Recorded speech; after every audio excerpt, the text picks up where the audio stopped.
It is extra special. I'm not going to get into the personal part of it because that's his thing. But for me, somebody that cares about him and the year he's been through, it doesn't mean you're going to have moments like that, but it sure is cool in life when you see stuff like that happen. To have his family here celebrating it with him and all those things. So obviously he can speak on the emotions of that.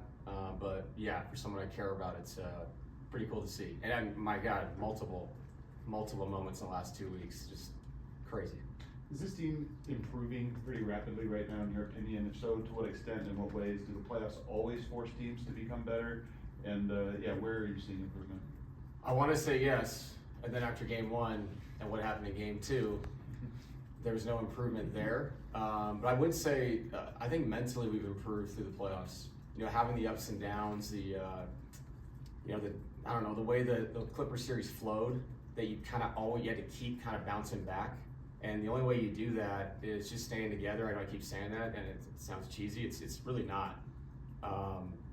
Even the game we won when Aaron gets the dunk at the buzzer, it'd been very easy to focus on that game and say, yeah, but we blew it in the fourth quarter.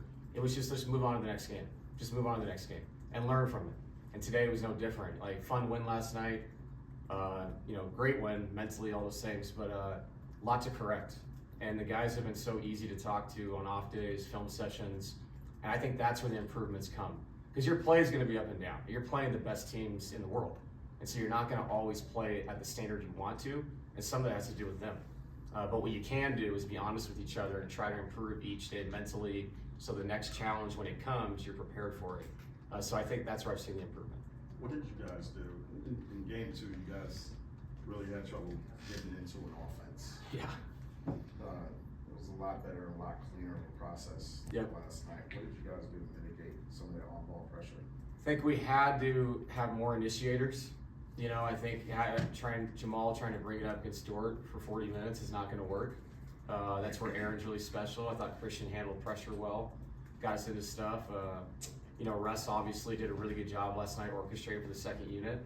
And so if you have multiple people that can get you into something organized, that's going to lead to shots to the rim. And it sounds dumb, like early in the game, I think I said it last night, that this has been a whirlwind, but we didn't make shots early. We only had one turnover. And we didn't get overwhelmed early. And that's what they do. You can't end that first quarter with 6 turnovers for 13 points, or you're going to look up and it's going to be 44-20. Second quarter, we didn't take care of it, but I thought the shots started to fall more and more and more, and they fell because we were organized. With that being said, there was a lot we can improve on. We watched a lot of spacing clips today. They're a great defense. I said that last night. It's a great paint defense. We have to take what's there and avoid the mistakes where you're trying to do something you've done throughout the season. It's not going to work in this team. They're too good. So we're trying to master spacing as best we can to try to get another one in the series. David, after looking at the film, what do you feel like you guys can do better against Jalen Williams? He's really good. Yeah. I actually thought some of the shots he made were really well contested. Effort plays. Thought we could shrink better, bring secondary bodies to him like we did to Shea. But he's an all-star for a reason. A couple of times we had coverage breakdowns too, where the guy's just on a heater and we're down the floor switching and he just walks into a 3. Like, that stuff can't happen.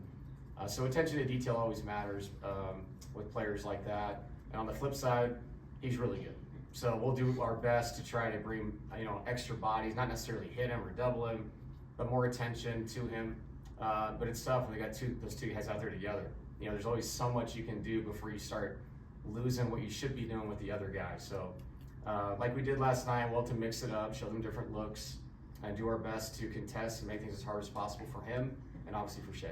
It hasn't ended up mattering either time, but you've lost your challenge before the fourth quarter and both of your guys' wins. Just curious, as you've kind of taken over having the final say on those, what your philosophy is kind of on when you want to be selective with those challenges. Well, I asked Dan last night, Sheminsky, best trainer in the NBA, and I said, is our mandatory or not? And it was, and I'll be honest, I was going to call an early timeout in the third quarter regardless, because I just felt like, we were playing guys a lot of minutes and I had to use the timeouts for rest.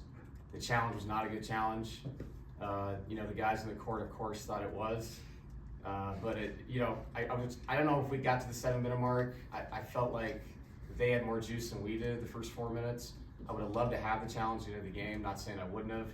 But with the mandatory, with the situation, with the guys, the reaction, you know, you have to trust sometimes. Our guys behind the bench just kind of looked at it at 50-50. So bad challenge, good timeout for rest. So I guess positive and negative at the same time.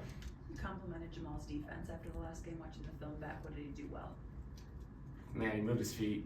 And he was physical at the point of the pick. You know, they were bringing him up. I thought when he switched onto the ball, he was super aggressive. There was a play, I believe it was overtime, where Dort was initiating offense, and he just got into him at half court and kind of blew up the play. So they had to start their offense almost at the logo with Shea, which allows you to shrink behind it, have an idea of what you want to do, and scramble.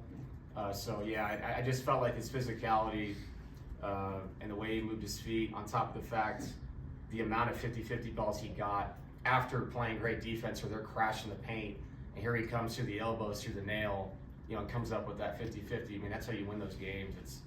It's tough. You know, there's a lot of times the ball's bouncing around. Whoever picks it up wins the game. He did that late, as opposed to throughout the game. I thought they beat us to a lot of balls.